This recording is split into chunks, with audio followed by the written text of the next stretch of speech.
It's about that time again. All American Homecoming is back, so we're going to be talking about what happened in episode 1 in this All American Homecoming season 3, episode 1 review. This was a pretty good first episode. We do see that the current Simone in the beginning of the episode is in her junior year, but most of the episode takes place during all the characters' sophomore year. There was quite a lot of stuff happening to the characters, and some that were setting up to move some of the characters out that were mentioned that they weren't going to be series regulars anymore. First up, Amara, who is still mad at Marcus, got an offer to join the White House HBCU committee, which is good for her. But there is some other stuff mixed in between Marcus, and it seems like the college is getting a rebrand. They want to focus more on the academic side of things than sports, which means some sports are going to get taken away. For the Marcus situation, last season it was revealed that he still has a wife. He did tell her he didn't even know they were still married until a year ago because she wanted to marry someone else. He let her know he didn't even know the papers that they signed years ago weren't fully signed, and she didn't say nothing until she asked for a divorce. Amara told him the reason that she left was because he kept that secret from her, and he let her know he didn't want it to taint them. I kinda felt sorry for Marcus. I could see both sides. He was thinking about how it would affect them, and he wanted them to be good. And she just would have wanted to know so there weren't any secrets between them. He was doing his best to try to get her back, but on the other hand, he should have told her so there weren't any surprises.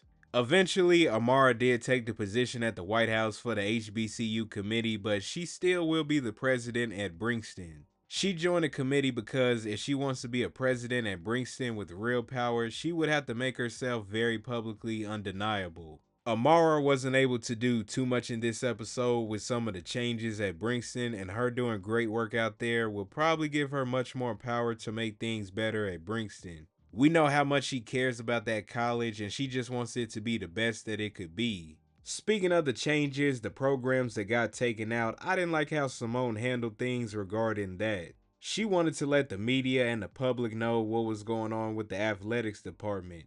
Coach Lonnie overheard it and she tried to shut that down. She told her not to do it and to let the adults handle it. And of course, Simone didn't listen. She asked Nate for Ryan's number so he could write an article about the changes at Bringston. She wanted it to go viral. Bruh, even Nate told her Coach Lonnie told her not to do it. I get it, this has to deal with her future, but she has to think it won't just affect her, it will affect others as well. Coach Lonnie had a talk with her after the article was out, and the women's tennis team got to stay, partly because of the article, but most likely because of the letter and the funding they got from Coco. Simone was all happy, she good, and she was wondering why Coach Lonnie wasn't happy. She was looking at her so seriously, she told her that her colleagues are hurting and 2 other programs have been cut.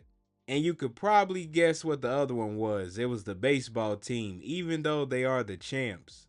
She was only thinking about herself in that moment. There are other people going through stuff, their futures as well. One of them being Damon. For him, he can't even use the transfer portal because he already used it. And we already know he likes being at Bringston and he wouldn't want to leave.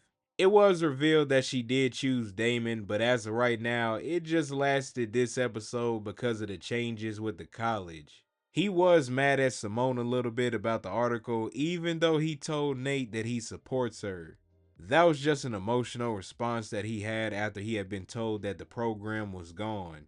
Then he had a talk with his dad who told him that Shaw would want him on his baseball team, and you know Damon wasn't going for that. JR chimed in and he was letting him know how selfish he was being. He's turning down all the ideas before they're fully formed, and at least he could still play baseball. That is a different perspective to think from. JR can't play baseball and Damon has the opportunity to do it. He's over there getting mad about the different ideas. I get that he wants to go to the MLB, but he doesn't have to take it out on everyone who's trying to help him out.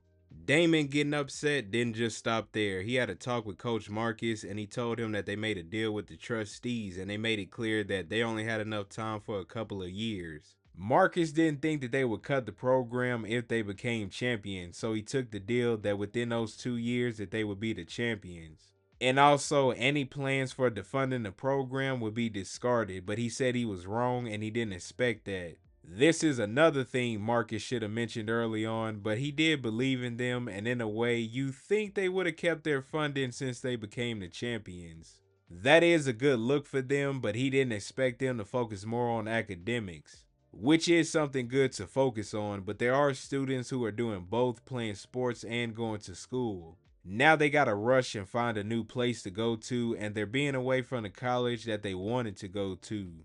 Eventually, Damon's dad told him about an opportunity, but he would have to go to the DR to play baseball, then get his contract bought out in a year by a pro MLB team when he's league eligible. The idea was actually from Marcus, but he didn't want Damon to know because Marcus didn't know if he would take the opportunity if it came from him. Damon's dad let him know that he still has people looking out for him, and he did exactly what I thought he was going to go do. He went to apologize to Coach Marcus. Shout out to Marcus. He may have made a mistake, but he is looking out for those that he cares about. When Simone and Damon had their last talk in the episode, I like how they brought it back to the spot where they had talked in the All-American Homecoming episode. They ended up breaking up for now. She wanted him to focus on baseball and that she has stuff that she needs to focus on at Bringston as well. When I saw that, I was like, wow, we saw them be together for one episode, but like it was mentioned, he wasn't going to be a series regular anymore. It would have been nice to see them as a couple in the show, but from now on, Lando will be back and we'll just have to wait and see what happens there. She could go with Lando, stay single, or end up with Damon at the end of the season.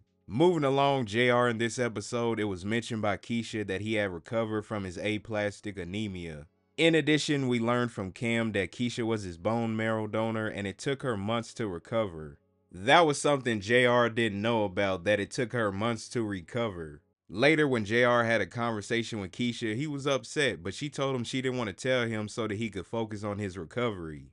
And that he's not upset with her, he's just upset because he doesn't have baseball. He told her maybe. She let him know that she lost some time in the fall, it set her back, but she's good now.